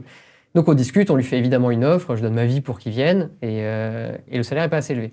Et on était soumis aux grilles de salaire de M6 Boutique, qui n'était pas une boîte tech, et donc évidemment il y a une telle inflation sur les salaires des devs que voilà. Et je dis non mais c'est pas possible, on va pas avoir 2 opportunités comme ça d'embaucher quelqu'un d'aussi génial. Il faut absolument trouver une solution, et donc je vais négocier avec la direction machin, en disant si vous voulez on le prend en freelance, comme ça rentre pas dans les grilles, c'est qu'une mission de 6 mois, au pire on renouvellera, etc. Et ils finissent par accepter, je sais pas comment, j'ai dû être probablement plus motivé et plus convaincant qu'à mes entretiens ratés. Et ils acceptent ça, et donc Raph nous a rejoint en tant que dev pour faire la version web de l'appli, pour le coup, parce qu'on avait décidé de faire une version web. Et c'est un projet qu'on avait planté plusieurs fois, en prenant des devs offshore une fois en Europe de l'Est, et ça n'avait pas marché, une fois avec des freelances, et ça avait planté. Donc on commençait un peu à se ridiculiser en interne sur... On était censé être une boîte tech, on n'était pas capable de sortir un site web, on plantait le projet 3 fois. Et il nous a rejoint, et il a défoncé le truc. C'est-à-dire qu'une personne a fait la différence. Ouais. Il a fait le truc en 3 mois. Et parce que il était... Raph, il est très brillant. Hein, c'est pas la première fois que je sors publiquement à ne pas taire d'éloges à son sujet. Donc il est très fort dev et très fort en produit, mais surtout, il a une capacité à se mettre dans les bottes de tout le monde qui est dingue. Donc il se baladait avec son ordi, il faisait tester à des gens qui n'avaient rien à voir, qui bossaient à la compta ou autre, dans le bâtiment, le site pour imprimer les photos, et les gens ils essayaient, et le truc plantait en temps réel, lui il le corrigeait, il avait son compiler. Et il faisait, est-ce que comme ça marche mieux? Ah, le bouton, j'aime pas. Et il corrigeait le truc en temps réel. Et en fait, en 3 mois... C'est le bon compromis entre avoir un bon esprit produit et des bonnes compétences de développement? C'est cette double compétence qu'il avait? Ouais, market aussi. Market, bon market. Okay. Donc un bon business sense. Donc un très bon business sense. Et puis un bon designer aussi. C'est-à-dire qu'il faisait même les designs lui-même et tout. Un bon associé pour un prochain un bon associé. Et donc on a bossé comme ça 6 mois ensemble, jusqu'à l'été. Donc en forme freelance ou finalement en forme salariée? Freelance. Ok, c'est pour sortir de la grille, du coup. Ouais. Okay. Juste pour des raisons de salaire. Okay. Ouais. Et il venait à Rungis tous les jours. Et donc on s'est très très bien entendu. Tout le monde a adoré bosser avec lui. J'imagine qu'il a bien aimé bosser avec moi, vu qu'après on a créé une boîte ensemble. Et voilà. Et ça a été une super rencontre professionnelle, et on était ravis. Et mi-2016, on a commencé tous les deux à se dire que lui, il avait fait le tour du projet pour lequel il était venu. Moi, j'avais fait un peu le tour de l'expérience Printic en général. Et on aimerait bien créer une boîte, et c'est comme ça qu'est venue la discussion de faire celle d'après. Ça s'est venu comment? Donc, du coup, comment... Moi, il y a 2 choses qui m'intéressent. C'est d'une part comment on passe finalement de la photo, du mobile, à un SaaS B2B pour les indépendants. J'ai commencé à avoir le début de l'explication. Et savoir aussi à quel moment je sais que ça a été très important pour toi sur la manière de créer la boîte, notamment sur Shine, sur comment tu l'as setupé, comment le bien-être au travail, l'organisation. À quel moment c'est né? Est-ce que c'était quelque chose qui avait pris naissance chez Printic ou même avant chez Mailleuse, ou c'est quelque chose qui est venu et qui était vraiment une grosse motivation pour lancer ta troisième entreprise? C'était pas du tout présent avant et c'est venu petit à petit. Pendant la création de Shine? Ouais, en fait,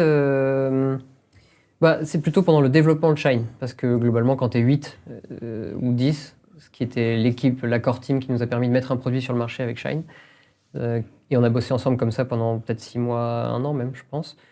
Je trouve qu'il n'y avait pas non plus besoin de se compliquer la vie plus que ça. C'était une petite équipe, tu t'arraches, tu dois sortir un truc qui est le mieux possible, et donc et dans un délai qui fait que tu n'es pas mort avant de l'avoir sorti. Et après, t'itères. Et donc, c'était un peu ça l'idée. Et ça, on s'est pas compliqué trop la vie au début. C'est progressivement, quand la boîte a grossi, qu'il a fallu réfléchir à de l'orga, à l'impact qu'on avait en dehors de juste nos clients, que les choses se sont installées petit à petit. Et donc, mais ça s'est pas fait de manière très théorisée, pour être honnête. Ça s'est fait vraiment au fil de l'eau, initiative par initiative. Avec des problématiques auxquelles vous avez été confrontés et des problèmes qu'il fallait résoudre. Oui, et je pense qu'une des raisons pour lesquelles on a entrepris, et Raph et moi, c'est qu'on aime faire les choses à notre façon. Moi, j'avais détesté mes premières expériences professionnelles, donc je voulais absolument pas reproduire ça pour mes employés. Je voulais que ce soit, je sais pas si le bien-être est le bon terme, mais c'était plutôt une question de créer une culture saine et créer de l'alignement, que les gens se sentent à leur place quand ils viennent bosser chez Shine. Ça veut pas dire pas bosser beaucoup, ça veut pas dire pas se donner à fond pour le projet, et ça veut pas forcément dire être heureux. Je pense que le bonheur, c'est vraiment une question très personnelle, et c'est pas le rôle d'un patron d'être responsable de ton bonheur. La responsabilité d'une dirigeante ou d'un dirigeant, c'est de créer des conditions de travail qui sont saines. Et ça, il y a quand même un certain nombre de choses qui sont prouvées comme provoquant de la souffrance, ou des dysfonctionnements, ou des pertes d'alignement, des pertes de sens. Bon, ça, on voulait les éviter. Mais j'avais plutôt... C'était un projet commun de tous les deux? Il y en a un qui a poussé plus que l'autre? J'ai probablement poussé plus que Raph, mais on a toujours été alignés sur le fait de vouloir le faire. Il y a plein de gens qui sont confrontés à la croissance de leur boîte et qui mettent la croissance avant tout, qui mettent l'organisation et l'efficacité comme je dirais, clé première pour structurer la boîte. À quel moment, toi, tu t'es dit, et comment ça s'est venu? Tu avais vécu des expériences tellement traumatiques que tu avais envie de compenser la chose, ou quelle était ta motivation première? Peut-être que tu n'y as jamais réfléchi et que c'est venu tout à fait naturellement. Il n'y a pas d'angélisme non plus. La priorité pour nous, c'était l'efficacité. C'est-à-dire qu'on voulait faire une boîte qui marche, et on voulait d'autant plus faire une boîte qui marche quand on le faisait à notre façon, et que donc on voulait prouver que notre façon pouvait fonctionner. C'était plus ça. Voulez-vous différencier? Il y avait une volonté de se différencier, d'être singulier et d'être unique pour, par exemple, davantage... mieux recruter? C'est dur de répondre à ça. J'ai envie de te dire non. C'est-à-dire que j'avais pas envie de sortir du lot. C'était pas pour ça qu'on le faisait. Mais on avait vraiment envie de... C'était plus l'esprit Think from First Principles. C'est-à-dire, comment on fait une boîte qui marche aujourd'hui? Qu'est-ce que c'est une boîte qui marche? C'est une boîte qui vend un super produit, qui a des clients qui sont super contents de l'utiliser et qui en parlent autour d'eux, avec une équipe qui est soudée et qui travaille dur dans une ambiance qui est saine. Voilà, et qui a un impact assez mesuré sur l'environnement, même si quand tu fais le métier qu'on faisait, t'es pas une aciérie non plus. Donc. Mais on a quand même fait beaucoup de choses, mais c'était pas ça le plus gros de notre impact. Là où on a eu le plus d'impact, je pense, social, c'était de repartir de zéro en se disant « je n'ai pas d'idée préconçue sur comment on fait une boîte efficace ». Donc le fait de bosser comme un chien pendant 150 heures, est-ce que c'est vraiment le plus efficace ou pas? Le fait de manager par la peur ou par la pression, plus que par l'incentive et l'adhésion à un projet, est-ce que ça marche ou pas? Ce qu'on aurait probablement pu faire, c'est plus regarder la littérature sur le sujet, parce qu'il y a pas mal maintenant d'études qui prouvent que les équipes plus diverses sont en moyenne plus efficaces, les boîtes où il y a des co-CEO sont en moyenne plus efficaces, etc. Il y a plein de trucs qui sont prouvés. Il y a plein de trucs aussi qu'on a fait qui sont absolument pas prouvés. Vous étiez co-CEO donc nous, on l'a fait à l'instinct, en se disant, d'abord tous les deux, puis avec...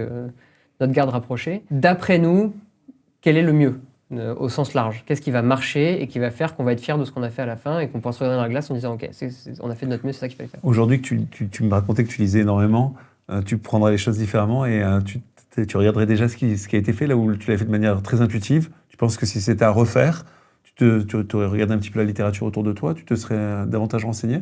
Ouais, je pense c'est important pour les gens qui veulent faire la même chose que toi aujourd'hui. Est-ce qu'ils doivent repartir aussi à l'instinct, from scratch, réinventer la roue pour pouvoir faire des choses différentes? Ou est-ce que ça vaut le coup de s'appuyer sur ce qui existe déjà?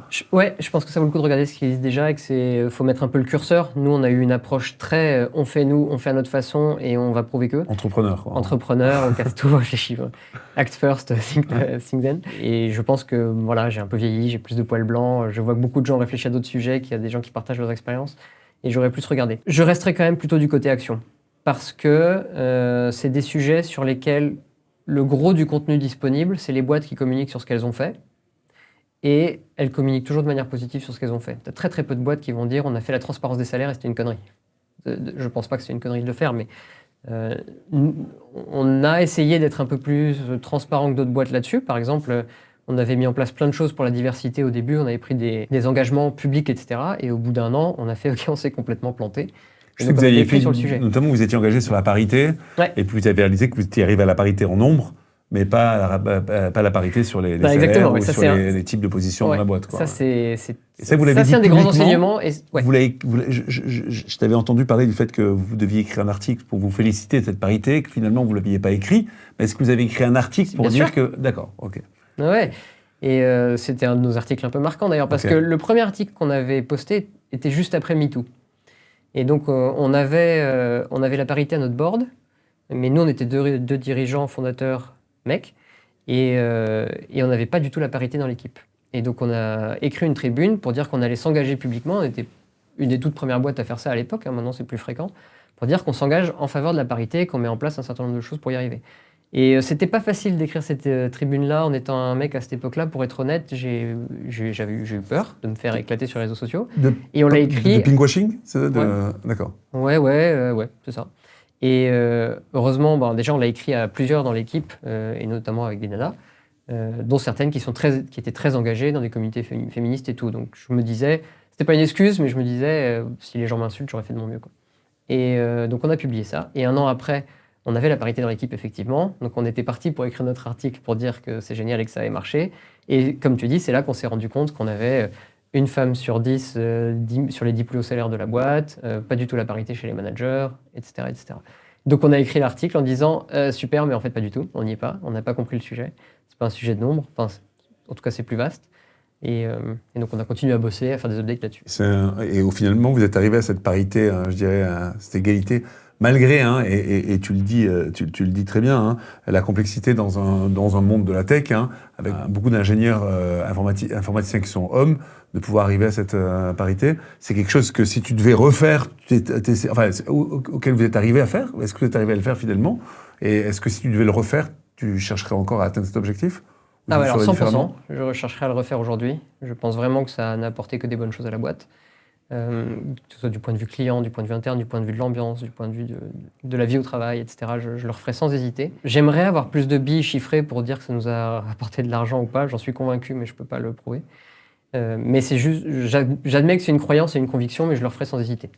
Et tu penses qu'il y a d'autres sujets où j'hésiterais plus, tu vois, mais ça, je le ferai pareil. Alors, tu vas me raconter, mais est-ce que tu le ferais dès le départ, au moment de la fondation de la boîte, ou tu le ferais dès que la boîte a atteint une certaine masse critique? Le plutôt le mieux. Okay. Parce que ça s'auto-alimente. Le moyen le plus fort de renforcer la parité, c'est la parité elle-même.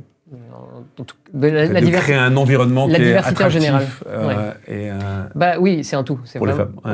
C'est un tout. Alors là, on parle de la parité de genre. Donc effectivement, dans ce cas précis, c'est beaucoup plus facile pour une femme de postuler, puis d'être recrutée dans un environnement où il y a déjà une moitié de femmes au poste de direction et tout. Tu te projettes plus, les critères d'embauche sont un peu différents, les biais sont pas les mêmes, c'est mieux réparti, tout est mieux. Et tu parlais de choses que tu as mis en place et que tu referais pas forcément? Non, il y a des choses, je ne sais pas comment je ferai. La transparence des salaires, c'est un assez bon exemple. C'est une des mesures pour lesquelles on a été très visible aussi. Donc, chez nous, il y a grille des salaires et transparence des salaires, c'est deux choses différentes. Oui, alors nous, c'est grille transparente des salaires. Okay. La grille est publique. Les salaires sont définis d'une part, et en plus, cette grille est transparente pour tout le monde. Exactement. Dans la boîte et à l'extérieur de la boîte. Les salaires, le mode de calcul par métier. Donc nous, la façon dont ça fonctionnait chez nous, et je crois que ça doit être pareil chez Buffer, chez Alan et chez les autres boîtes un peu connues qui ont fait ça, c'est que tu allais sur un job donné, développeur, voilà, tu avais des niveaux avec des descriptions de compétences par niveau. Je dis tu as toujours, hein, ça existe toujours chez Shine. Et donc tu avais développeur junior niveau A, B, C, en data, en front, en back, machin. Et à chaque fois, tu avais un salaire donné et puis tu avais les modes de multiplication de ce salaire. Donc tu avais, selon que tu es rattaché au bureau de Paris ou que tu es ailleurs en France, et l'étranger c'était encore un peu différent, tu avais ce qu'on appelait une prime de parisianité.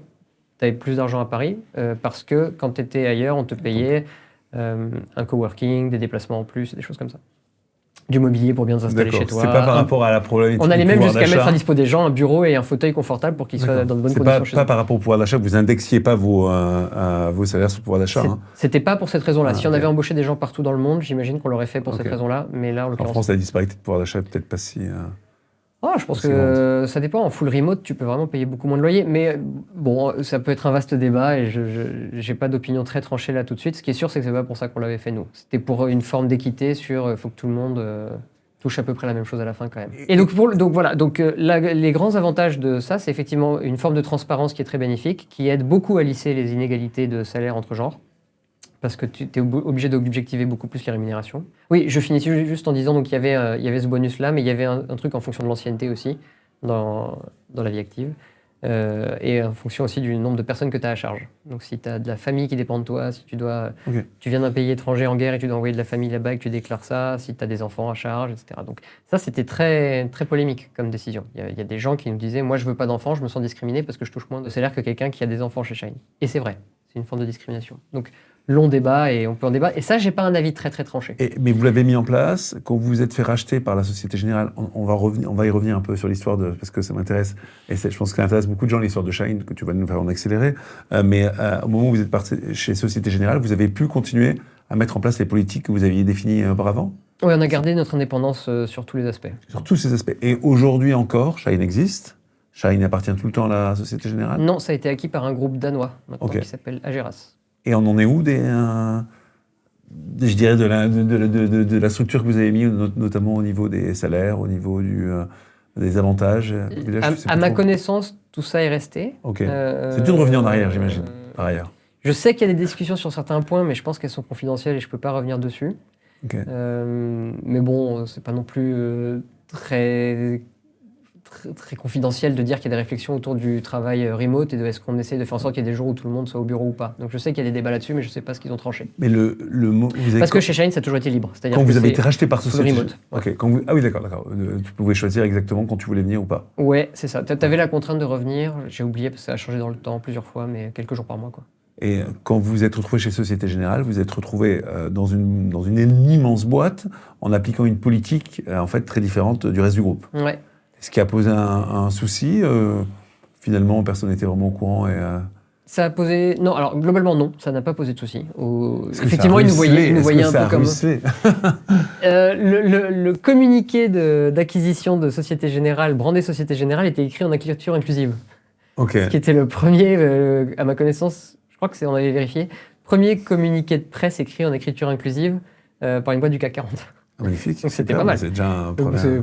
C'est presque anecdotique, mais en soi, je me dis que ça a ruisselé un peu. On a beaucoup fait de bruit avec tout ça, mais non, je pense pas qu'ils aient pu... En fait, le problème, c'est que si tu fais pas ça au début de ta boîte, ça a des implications telles de l'appliquer à des dizaines de milliers de personnes, voire centaines de milliers, que...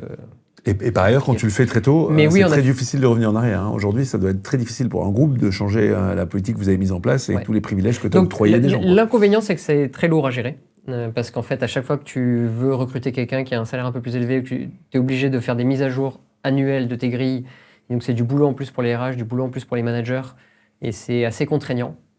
Là où quelqu'un peut négocier son salaire, tu décides d'augmenter de 1000 ou 2000 euros ou pas, et voilà. Je ne sais pas si c'est source d'efficacité ou pas, mais c'est sûr que c'est source de transparence et de confiance. Et ça, je suis convaincu que c'est très important pour l'engagement des salariés, l'adhésion au projet, etc. Et puis, en termes d'égalité des salaires, ça a très clairement eu des vertus, ça c'est sûr. Et ça permet à des gens qui savent peut-être moins négocier leur salaire, d'avoir le même salaire que des gens qui sont très très bons en entretien, justement, pour pouvoir négocier leur augmentation. Ça fait une vraie différence. Ça aide à objectiver ce genre de biais. On en parle très peu souvent, mais ça et en fait, notre volonté en faisant ça, c'était d'objectiver les biais. Pas les supprimer, mais les objectiver le plus possible. Donc, évidemment que quelqu'un qui a 50 ans et 30 ans d'expérience professionnelle va se retrouver à être payé un peu mieux que quelqu'un qui sort d'école pour un même job donné. Peut-être que dans un monde idéal, utopique, ce n'est pas le cas, mais la réalité, c'est qu'en fait, il y a eu un effet cliquet probablement dans toute sa vie professionnelle qui fait qu'il a un salaire plus élevé. Et si tu veux de la diversité en termes d'âge aussi dans ta boîte, tu es obligé de prendre ça en compte. Donc soit tu fais ce qui se fait d'habitude, qui est tu vas le rémunérer un peu plus, mais sans que ce soit vraiment objectif. Soit tu dis, tu le mets dans la grille de salaire. Nous, c'est le choix qu'on a fait. Mais évidemment, encore une fois, c'est très polémique parce que quelqu'un qui a des enfants va généralement avoir des prétentions salariales un peu plus élevées. Est-ce que ça justifie qu'il soit mieux payé ou pas? J'ai pas vraiment la réponse à ça. Mais chez nous, en tout cas, il était mieux payé. Je pédale un peu en arrière, juste pour revenir un peu à l'inception de Shine, à comment ça s'est créé, parce que c'est ce qui nous intéresse ici aussi, et ce qui va nous intéresser pour la suite, parce qu'on a envie de savoir où t'en es et ce que tu veux créer plus tard. Il s'est passé quoi? Donc, tu rencontres ton associé qui était freelance dans ta boîte chez Printic. Finalement, vous vous entendez bien, vous dites que vous avez lancé quelque chose ensemble, vous partez directement sur une idée, vous brainstormez pendant des heures. On est allé dans des cafés, on a bossé sur des idées, on a cherché des trucs. Lui avait une idée... Ça s'appelait aux gens de comprendre comment ça fonctionne, parce qu'il y a beaucoup de gens qui font ça et il faut leur dire qu'ils vont dans le bon sens. L'idée, c'est pas si important, il faut itérer beaucoup sur son idée, il faut être flexible. L'idée, c'est important, mais c'est pas important qu'elle soit bonne du premier coup. Moi, je me rappelle vous avoir rencontré au moment où justement vous brainstormiez, où vous étiez et donc, à on est parti d'une idée qui était, c'était plutôt l'idée de Raph d'ailleurs, construire un assistant personnel pour freelance, un outil administratif pour faire ta facturation, relancer tes clients, suivre les contrats, un peu de sur mobile, j'imagine. Non, pas mobile first. Pas forcément. Initialement mobile first. Ouais. Pas forcément que mobile, mais d'abord mobile. Mais en fait, c'est devenu 100% mobile avec l'idée d'après, qui venait un peu de toi pour le coup, parce que je me souviens qu'on avait très tôt commencé à pitcher un peu des gens pour et chercher des fonds et confronter notre idée, et que tu nous avais dit... Non, pardon, je dis des bêtises. On a bossé 6 mois là-dessus, soirée week-end. Donc à faire... moi, je faisais des études de marché et lui, il commençait à travailler sur le produit. Donc je parlais à des dizaines de freelances en lui disant « Raconte-moi ta vie, c'est quoi freelance?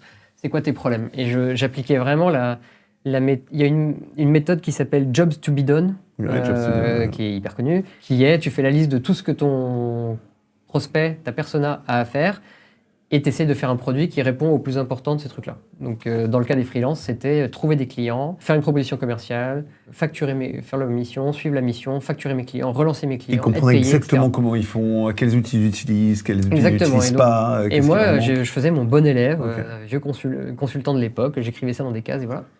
Et donc, on était arrivé à la conclusion que c'était une bonne idée. De manière assez drôle, je fais une parenthèse, mais en décembre, donc après 6 mois comme ça, avec Raph, je viens le voir c'était pendant les vacances scolaires, et je lui dis, écoute Raph, j'ai bien réfléchi, on a bien avancé sur le truc et tout, je pense que c'est pas une bonne idée. Je pense qu'il faut pas faire ça, je pense que les freelances, c'est pas un bon marché. C'est très éclaté, ils ont des besoins très différents, c'est des tout petits paniers moyens, t'as un churn énorme. C'est une des raisons pour lesquelles j'avais décidé de ne pas investir, mais à tort. Je sais pas. Non, je pense que ça c'est. Je pense que ce constat-là est vrai, mais qu'il fallait du coup pivoter. Mais donc je lui ai dit donc ne faisons pas le projet. Et il m'a dit laisse tomber. Moi j'ai déjà bossé 6 mois dessus. Maintenant je le lance. Et puis voilà. Okay. Et donc moi je me suis retrouvé chez moi en mode j'ai 2 options. Soit je lâche le truc et il lance son business et voilà. Soit on le fait ensemble. Et ce que je me suis dit moi c'est fuck it, j'y vais. De toute façon je vais monter une boîte avec ce gars. Globalement. Dans les priorités que tu as dans créer une boîte, l'équipe c'est quand même en 1 et le reste ça peut bouger. Il est brillant, on s'entend bien, il a des bonnes idées, apparemment il est assez déterminé aussi, ça fait quand même déjà beaucoup de cases de cocher. Et moi j'ai envie de monter ma boîte et de toute façon j'ai pas d'autres idées, je vais pas prendre un job et je suis arrivé au bout de l'histoire chez Print. Et donc là on a commencé à lever des fonds, tester le truc et tout. Comme j'avais déjà vendu une boîte, on avait accès à la plupart des fonds. Effectivement on s'est parlé à ce moment-là. Et je me souviens que c'est toi qui nous as donné une des idées majeures de Shine au final, parce que tu m'as dit mais pourquoi tu fais pas un wallet? On venait de découvrir, moi je venais de découvrir le concept de wallet en lançant une de nos boîtes Spendesk justement. Ouais. Et je dis c'est quoi un wallet? Et donc tu m'as expliqué ce que c'était, tu m'as dit surtout va voir Rodolphe de Spendesk qui va t'expliquer. Et je me souviens très bien, et je le remercie encore si jamais il tombe sur ce podcast, Rodolphe de Spendesk m'a pris dans une salle pendant 1 heure, il a pris un tableau blanc et il m'a appris la fintech. Il m'a dit voilà comment ça marche les paiements, les émetteurs de cartes, les réseaux Mastercard, Visa, State pour les transferts, voilà les différents types de licences bancaires qui existent, voilà les différents... prestataire de service. Et donc moi j'étais là, je regardais les trucs, je posais 1000 questions, je découvrais un nouveau monde quoi. Je savais pas du tout que tout ça existait. Ça donne une profondeur à ce que tu veux construire qui est... Exactement. Et surtout là il y a eu une espèce d'épiphanie où je suis sorti du rendez-vous, j'ai appelé Raph, je fais Raph, bouge pas, je sais ce qu'on va faire une banque pour freelance. Ça tu l'as dit. Il l'a dit. J'ai dit, on l'a pas fait. Mais on va faire. Pas loin. La vision, c'est de faire une banque pour freelance. Vous avez utilisé quel prestataire au départ, du coup? Trésor. Trésor. Et on est resté chez Trésor. Ok. Et donc, il me dit, ah ouais, grave. Trop bonne Qui idée. avait été racheté aussi par la Société Générale. Avant nous, du coup. Ouais, juste avant je vous, crois. je crois. Ouais, ok. Et donc voilà, je reviens je crois pas qu'on avait un bureau, je reviens au café, on en discute et je lui explique tout ça. Il me dit ah ouais, trop bien. Et on a tous les deux trouvé que ça donnait tout de suite beaucoup plus de corps au produit. Ok, il comprend, il percute directement que ça donne... Tous les deux. Ok. On s'est tous les deux dit ça va être l'enfer, ça va être 10 fois plus compliqué que ce qu'on voulait au départ. Mais en fait, ça en fait un vrai projet qui mérite qu'on se défonce. Parce que ça a tout de suite plus d'épaisseur, plus d'importance dans la vie des gens, plus d'importance au quotidien, c'est plus central, L'idée, c'est plus innovant. Peut-être pour que les gens comprennent, c'est de porter le compte bancaire. Et donc en même fait, temps que- voilà ce qui s'est passé. Donc pourquoi on fait des blagues sur la banque et tout ça, juste en 2 mots pour la fintech. Pour opérer dans le domaine bancaire de manière générale, c'est-à-dire déplacer de l'argent, tu as différents types de licences bancaires. Et il y a eu des innovations dans le domaine réglementaire en Europe au début des années 2010 qui ont introduit de nouveaux types de licences bancaires. Avant, soit tu étais une banque et c'est tout, et c'est très compliqué d'être une banque, tu as beaucoup de réglementations, soit tu pouvais avoir des espèces de statuts un peu simplifiés qui te permettent d'être établissement de paiement ou de monnaie électronique. Et établissement de paiement, ça veut dire que tu as le droit d'afficher un compte qui ressemble à un compte bancaire aux gens, du coup, qui est un compte sur lequel ils ont leur liquidité disponible. Tu as le droit d'émettre des cartes, donc tu peux payer avec ta carte sur ton compte, tu peux recevoir des virements, faire des virements, etc. Il y a 2 choses que tu n'as pas le droit de faire, c'est d'encaisser du cash ou d'émettre des chèques. Voilà. Et d'octroyer des crédits. Et évidemment, pardon, Ouais. et d'octroyer des crédits en fonds propres, en tout cas, Ok. de prêter ton argent. Et donc si tu fais pas tout ça, pour les gens, ça ressemble beaucoup à un compte bancaire, mais techniquement, c'est pas un compte bancaire parce que l'argent, il est affiché là, mais derrière, il est stocké chez une vraie banque, un établissement de crédit. Et la réglementation est assez stricte sur le fait que des services comme Shine, comme plein d'autres, comme Revolut, peut-être maintenant, ils ont une licence quelque Ils ont une part, licence bancaire, je pense. Ouais. mais en tout cas, Conto, et toutes les néobanques qu'on a connues, les PixPay, etc., tout ça, là, pour la plupart des cas, c'est des établissements de paiement, et on a tous pas le droit de dire qu'on est une banque, parce qu'on n'est pas une banque. Voilà, c'était la parenthèse pour expliquer pourquoi on fait des blagues là-dessus. Et donc, quand vous verrez écrit quelque part bien mieux qu'une banque, la meilleure application bancaire possible, machin, c'est parce que les gens veulent pas écrire. Là, vous êtes 2, votre idée en tête, vous avez déjà un début de produit. Pardon, je te laisse faire. Non, mais c'est ça. Et donc, effectivement, on trouve que l'idée est excellente. On décide d'intégrer la partie bancaire. Et en pleine levée de fonds, parce qu'on avait déjà commencé, on va voir nos investisseurs qui avaient déjà décidé d'investir. On va dire, en fait, on change tout. On fait cette néobanque, à l'époque. On l'appelait ça comme ça. Et ils ont dit, excellente idée, de toute façon, on vous fait confiance, allez-y. Et là, ça a pris une autre dimension. Et de l'expérience que tu as eue auparavant, tu as pris quoi comme enseignement? Le fait de lever de l'argent est le plus On a levé le plus possible tout possible. de suite. Donc là, pour le coup, on a levé 2,8 millions, si on compte les aides de la BPI en seed. Tu avais Et on a imaginé pu- faire les choses différemment sur la manière dont tu engageais tes salariés, sur la manière dont tu structures la boîte, au-delà de ce que tu as mis en place quand ça a grandi, mais est-ce qu'il y a des choses que tu avais apprises de tes 2 dernières expériences passées que tu voulais mettre en place très rapidement dans la prochaine? Ou non, ça s'est on a fait continué à naturellement? faire au fil. En fait, j'avais pas réussi à rejoindre une scale-up pour voir comment ça se fait dans une scale-up. Donc moi, j'étais Tu voulais y encore aller, en mode. tu voulais y arriver, On en est nos deux Vous mains. vous en et êtes on fait devenu les une trucs et... de ce que Ouais, on était 300 quand on est parti. Ouais, ça, on peut appeler ça, en tout cas en Europe, on appelle ça largement une scale-up. Et donc, ouais, on a appris sur le tas. Là, on a fait des erreurs, pour le coup. Je pense qu'on aurait pu en économiser certaines. Mais en tout cas, on a tout fait à notre façon, on a été fidèles. Et franchement, ça a été une très Ça a belle duré aventure. Plus que 18 mois. Ouais, mais trop court à mon goût quand même, mais plus que 18 mois. Qu'est-ce qui se passe à chaque fois? Pourquoi vous décidez de vendre trop tôt? Pourquoi vous avez la vendu? vie, Qu'est-ce qui s'est passé? Les 2 premières, il n'y avait pas le choix, donc ça c'est comme ça. Shine, il y avait un vrai choix. C'était début 2020 et on avait. Donc on a ça fait lancé. 5 ans déjà que On vous s'est mis à déployez. plein de temps dessus en 2017. On Ok, a d'accord. recruté notre C'était- premier employé en juin 2017. C'était très récent encore, Ça a 4 été ans. assez hein. rapide. Et Moi, on je a dis mis tout en le temps qu'il ligne au faut début 2018. 10 ans à peu près pour capturer toute la valeur que tu peux créer facilement dans une boîte, en tout cas ce qu'on appelle les low-hanging fruit. Ouais. Et je pense que c'est dans la deuxième décennie que tu fais vraiment les Ouais. énormes. Et à 4 ans c'est tôt. Ouais, le contexte a beaucoup joué. On était début 2020 et on a lancé notre série B, Roadshow, en janvier 2020. Ok. Fallait se presser, quoi. Ouais. Alors on a toujours fait des levées de fonds très rythmées, donc on avait des decks super préparés, un flow, un machin, des plannings. Et donc dès février, je pense, on avait quelques term sheets et on a commencé. Alors j'ai plus le rythme exact. Je sais en tout cas que assez tôt, on a eu des discussions avec Société Générale qui ont eu vent de notre levée de fonds, parce qu'on a eu des discussions avec eux pour faire un partenariat qui n'a pas abouti. Donc vous les connaissiez On les connaissait. quelques mois, quelques années avant On les a connus quelques années avant, Ok. pendant les années précédentes. Ça, c'est important de faire comprendre aux gens que les gens qui vont te racheter un jour, en fait, tu as souvent fait des partenariats ou tu as souvent échangé avec eux dans Ouais. les derniers mois, les dernières années. C'est super important On de tisser... avait discuté d'un partenariat avec eux, de distribution notamment. On voulait Ok. être un peu leur offre B2B et, Ok. en ligne, parce que Boursorama, qui appartient à la Société Générale, c'était très B2C. Et ils voulaient une offre B2B et ça pouvait être... on C'est a un super succès d'ailleurs pour Boursorama. Ouais, magnifique boîte. Et en fait, on a fini par décliner parce qu'on se disait qu'on avait tout à y perdre. C'est-à-dire que s'intégrer avec un gros groupe, c'est très long et beaucoup d'énergie. Donc déjà, quand tu as une start-up, tu as plutôt intérêt à être focus. Et si ça marchait pas, on aurait perdu tout ce temps-là. Si ça marchait, on se retrouvait dépendant d'un des principaux incumbents et donc beaucoup moins intéressant pour une autre boîte. Vous avez pris rapidement la décision de ne pas avancer dans ce Donc, sens-là, à cette époque. Bon, ouais, en tout cas, on a décidé de ne pas faire le partenariat. Et ils ont très bien compris. Et donc, on leur a dit, sauf si vous voulez nous racheter. Tu vois, un peu en mode... Là, évidemment, ça a du sens de faire des frais. Ah, ça a commencé par une blague presque. Presque une blague. Franchement, presque une blague. En tout cas, on a planté la graine. Et 6 mois, 1 an plus tard, quand on a lancé notre série B, eux sont venus nous voir en nous proposant de nous racheter. Donc vous n'avez pas fait ce qu'on appelle une double track où vous avez mis la boîte en vente en même temps que ce que vous leviez votre série B. Vous leviez vraiment votre série B. En fait, ça s'est passé de manière un peu atypique. On a eu des discussions avec les fonds. Avant d'avoir une term sheet, on a eu Société Générale. Ils nous ont fait une première offre qui était complètement irrecevable pour nous. On leur a dit non merci. On a fini par bien s'entendre avec un fonds, qui était un fonds canadien qui s'appelle Portage, et on a décidé d'avancer avec eux. Donc on est rentré en exclu avec eux. Et à partir de ce moment-là, on n'a plus décroché au téléphone d'autres gens.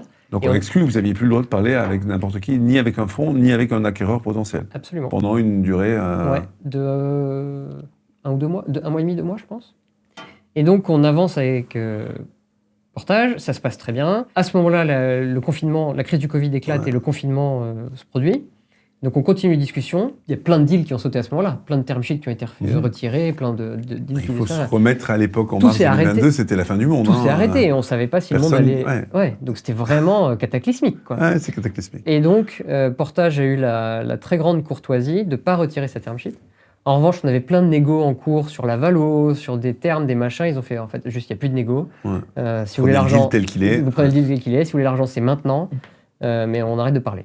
Et donc, bon, nous, on était un peu frustrés parce que c'était moins bien que ce qu'on voulait, machin. Mais on s'est dit, là, en fait, maintenant, il faut prendre l'argent. Take the money and run, il n'y a pas de débat, quoi. Donc, on avance avec eux. Les due deals se passent très, très bien. Juridique, contrôle de gestion, bref, ils auditent les comptes, ils auditent la tech et tout dithyrambique. Et on se retrouve à peu près à 6 jours du closing définitif. Et là, je reçois un mail de Société Générale. Donc, j'étais pas en discussion avec eux, mais j'écris un mail disant on a une proposition très très améliorée à vous faire. Si vous voulez qu'on en discute, voilà. C'était quoi quand ils appellent ça plus amélioré, parce que ça peut donner des idées à pas mal de gens. Ça voulait dire combien, enfin sur la valeur d'acquisition, pour en parler. En fait, on était sur 10% en plus, 30%, le double. C'est plutôt. En fait, le truc, c'est que je me souviens plus exactement ce qu'ils ont envoyé parce qu'au final, on a fait différemment, on a revu le deal avec eux. Mais c'était... nettement plus intéressant. C'était beaucoup plus court sur certains critères d'earn-out, etc. Et nettement plus intéressant, peut-être pas du double, mais 1,5 fois plus, quoi, je pense. Cet ordre d'idée-là, quoi. Et là, je me souviens très bien lire le truc et dire, bon, bah, en fait, on n'a pas trop de... Faut en discuter, quoi. Donc, j'ai appelé Portage immédiatement, pour le coup. On leur a pas fait dans le dos, on a dit, je suis absolument désolé. On a signé une exclue, on a bossé avec personne entre-temps, mais eux ont bossé de votre côté et j'ai reçu ça. Et je suis désolé, je vais probablement faire sauter l'exclue, je sais pas ce que vous en pensez, mais... Et ils ont été encore une fois très courtois, ils m'ont dit, bah évidemment que ça se regarde, je veux dire, ça n'arrive pas. Oui, d'accord, donc toi, tu n'as pas le droit de parler avec qui que ce soit, mais eux ont le droit de travailler par ailleurs et de t'envoyer les emails qu'ils veulent, c'est ça? Bah oui, et toi, tu as le droit de lire l'email quand il est quand ouais, je crois que c'est ça. Hein. Okay. Enfin, en tout cas, ce qui est sûr, c'est que tu n'as pas le droit de leur envoyer des docs. Non, ok. Et ça, on l'a pas fait. On ne peut pas t'interdire de... On l'avait pas fait, puis on avait dit non, pour moi, c'était mort. Hein. Tu vois, c'est pas grave, en fait, c'était super. Peut-être que ça arrangeait bien Portage qui finalement... non, parce que pour le coup, ils se sont beaucoup battus pour qu'on fasse quand même le deal avec eux. Enfin, ou alors ils ont vraiment très bien fait semblant, mais je leur prête vraiment pas sur l'intention. Un plan B. Hein, alors c'est sûr que pour ceux qui nous écouteraient et qui voudraient, c'est sûr, surtout quand tu lèves des fonds, en l'occurrence, en tant qu'entrepreneur, entrepreneuse, ton seul levier de négo, c'est la concurrence entre des fonds et le timing que tu poses, quoi. Donc voilà, mais c'était pas dans une optique de négo là. Vraiment, on était ravis de partir avec Portage. Juste, il y avait cette offre énorme, enfin énorme, moi aussi, vraiment très significative, quoi. Et Portage a dit, bah on comprend très bien, c'est votre décision. Moi, je vous encourage plutôt à faire la levée de fonds. Et donc on a eu des discussions avec eux, on a parlé à des entrepreneurs qui nous ont présenté. Donc c'était très sympa. Et voilà, après quelques semaines de discussions avec nos investisseurs tous et nos 10 premiers employés, je pense. 10 principaux. On a fini par décider de partir avec Société Générale, et donc là, on a fait la due deal et tout. Et Portage, encore une fois, très, très fair play. Je n'ai que des bonnes choses à dire des relations que j'ai eues avec eux. On n'a pas finalement travaillé ensemble, mais que ce soit la due deal et la discussion tout ça, c'était vraiment génial. Nous ont dit, si jamais ça capote au dernier moment ou autre, nous on est toujours là, notre offre tient toujours. Et voilà. Et donc là, un succès rapide, mais un vrai succès. Ouais, là, là c'est un vrai succès à tous les niveaux, quoi. C'était une belle boîte, un vrai succès commercial, une vraie traction, une vraie notoriété, un positionnement spécifique. Qui te met à l'abri financièrement. Et financièrement pour les fondateurs, oui, ça nous met à l'abri financièrement, ça permet d'envisager tout le reste avec beaucoup plus de liberté, mettre ta famille à l'abri. On a tous les deux des gens qui ont des problèmes un peu financiers dans nos familles, donc ça nous a mis... on a été contents de pouvoir aider et de s'enlever ça de la tête. Et voilà. Mais ça a été une décision très difficile. On était très partagés, que ce soit entre les fondateurs, entre les invests, entre les employés. C'était une sorte de 50-50 partout, quoi. Parce que c'était une belle term sheet et une belle... Ouais, et puis non, d'une part, et il y avait potentiellement une grosse croissance à aller chercher derrière. Ouais. Tu regrettes ce qu'on a fait, on a fait x10 chez SOG. D'accord, ok. On sait. Ce que vous auriez fait peut-être par ailleurs sans eux. On le saura jamais. Et aujourd'hui, il nous reste... C'est sûr que c'est une bonne décision. Je ne saurais jamais te dire si c'était la bonne décision. Probablement que oui. En fait, ça ne s'est pas du tout passé comme on s'y attendait en 2021. C'est-à-dire que nous, on a pris une décision en mode c'est ce qui pérennise le plus la boîte. Nous, en plus, on prend l'argent, évidemment, mais Société Générale n'aura pas disparu en 2021, quoi. Donc, de toute façon, il y aura un projet dans encore 3-4 ans. Et c'est génial pour Shine, et on veut ça pour la boîte. Et en plus, ils étaient vraiment, et ils ont respecté leur parole, déterminés à investir, développer à fond et tout. Qu'est-ce qu'on a réussi à faire avec la série B de Portage ? 2021, il y a eu une bulle énorme et donc on levait beaucoup de fonds. Mais on avait des concurrents très très bien financés qui faisaient toujours des levées énormes et ça effraie beaucoup les fonds aussi. Et autant tu n'as pas d'effet de réseau sur notre marché, tu n'as pas vraiment de winner takes all du tout. Autant sur la partie fonds et levée de fonds, tu as un vrai effet de réseau et une prime au premier. Donc je ne sais pas si on aurait réussi à lever et combien. Je ne sais pas si on aurait été plus efficace, on aurait plus l'agnac. Je pense que c'est quand même une très bonne décision. Je pense que vraiment, faut pas trop hésiter à prendre les opportunités d'exit quand elles se présentent. Il n'y en a pas 50 dans la vie des boîtes. C'est un peu comme la levée de fonds, quoi. C'est vraiment comme la levée de fonds. C'est plus que la levée de fonds. Donc je pense que voilà. En tout cas, il faut surpondérer la chance d'avoir une offre. Je connais beaucoup de boîtes qui ont eu une offre, qui se sont dit non, on a un avenir radieux, il y en aura une autre dans 2 ans et il n'y en a jamais d'après. Donc je regrette pas. Il nous reste 2 minutes. J'ai envie de comprendre. Donc aujourd'hui, tu as fait la transition chez Société Générale. Tu es resté quelques temps. 3-4 ans. 3-4 ans. Donc tu as fait ton temps et tu as fait exploser la boîte là-bas. Aujourd'hui, savoir un petit peu où tu en étais. Est-ce que tu as envie de relancer une boîte ? Est-ce que tu as envie de repartir ? Et si tu as envie de repartir, qu'est-ce que tu mets en place pour pouvoir trouver ta prochaine idée ou trouver la chose qui t'intéresse ? T'en es où ? Dans quel état d'esprit tu évolues aujourd'hui ?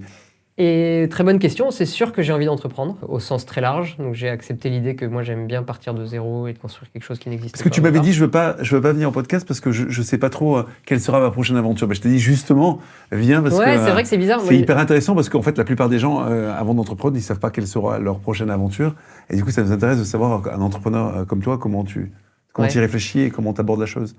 Alors, au début, je pensais pas trop venir parce que j'avais l'impression que j'allais venir raconter ma vie et je sais pas, j'ai pas très forcément envie de me mettre personnellement en avant. C'était plus une forme d'humilité que d'autre chose. Effectivement, moi, je suis toujours intervenu en tant que dirigeant de Shine, ou même dans mes boîtes d'avant, mais surtout dirigeant de Shine dans les podcasts. Donc, c'était un peu différent pour moi. Et je suis pas. Peut-être que ça peut donner des idées aux gens, mais je sais pas si ça sert d'exemple. Vraiment, c'est pas ma prétention en tout cas. La philosophie que j'ai là, j'ai la chance d'avoir le temps devant moi. Donc déjà, je profite énormément de mes enfants et très clairement, ma priorité et de ma compagne. Et ma priorité, c'est d'avoir du temps pour elles et d'être un papa présent et un conjoint présent et de pouvoir les aider dans tout ce qu'elles entreprennent. Et c'est chouette les liens que j'arrive à créer là sans avoir du tout la charge mentale boulot. Et comme c'est pas non plus un job à plein temps, en tout cas dans mon cas, je lis plein de trucs effectivement, je rencontre du monde et j'essaie de laisser le temps de germer des choses.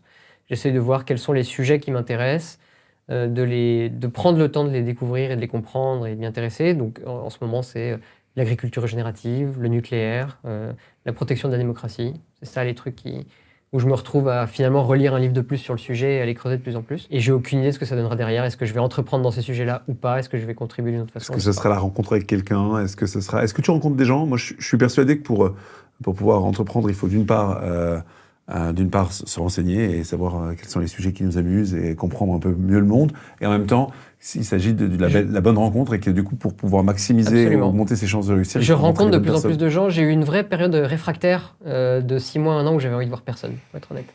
J'ai ressenti les dernières années d'entrepreneuriat comme beaucoup d'agitation, beaucoup de sollicitations et beaucoup d'intensité dans plein de rapports humains, en plus en ayant des enfants en bas âge et tout. Donc c'était vraiment très chargé et moi je suis quelqu'un qui se ressource aussi pas mal dans la solitude, donc ça m'a fait du bien de couper un peu. Mais ça y est, je suis sorti de cette phase et je suis content de rencontrer du monde. Et ton de ancien rencontrer des projets. cofondateur? Il est un peu dans le même état d'esprit, mais là où moi j'ai une façon de m'occuper qui est de lire beaucoup pour apprendre des choses, lui il fait beaucoup. Ok. Et donc il est en train de développer une appli. Je ne sais pas si j'ai le droit d'en parler, mais je pense pas que ce soit secret, donc je vais le dire quand même. Il m'engueulera tout à l'heure, je le rejoins dans On une heure. coupera si jamais. Mais il développe une appli pour s'entraîner à travailler parler des langues étrangères Ok. sur mobile, avec de l'IA, etc. Génial. Qui est très Génial. belle et qui est très réussie. Et il a encore fait ça dans un temps record, comme d'habitude. Et vous n'avez pas réfléchi à le faire à deux? Vous vouliez faire quelque chose de chacun de votre côté ou, ça n'a pas été une question? Je crois qu'on serait ravis tous les deux d'entreprendre à nouveau ensemble. Et on adore se fréquenter et passer du temps tous les deux et confronter nos idées. Je pense qu'on fera un truc ensemble. Il faut juste le temps qu'on soit tous les deux prêts et qu'il y ait le sujet qui clique et qui nous intéresse tous les deux en même temps et la disponibilité, etc. Mais on a quand même vraiment beaucoup donné chez Shine, donc on avait tous les deux besoin un peu de reposer les bases. Merci, reconstruire. merci pour ce témoignage, Nicolas. Merci d'avoir intervenu, non pas en représentant de Shine, mais en tant que toi-même et en tant qu'entrepreneur. Et hyper curieux et ravi d'apprendre ce que tu vas faire plus tard. Je suivrai, je te suis tout le temps et je te suivrai encore davantage pour savoir ce que tu veux, dans quoi tu veux te lancer. Merci à toi. Merci beaucoup pour ton accueil. À très bientôt. À bientôt.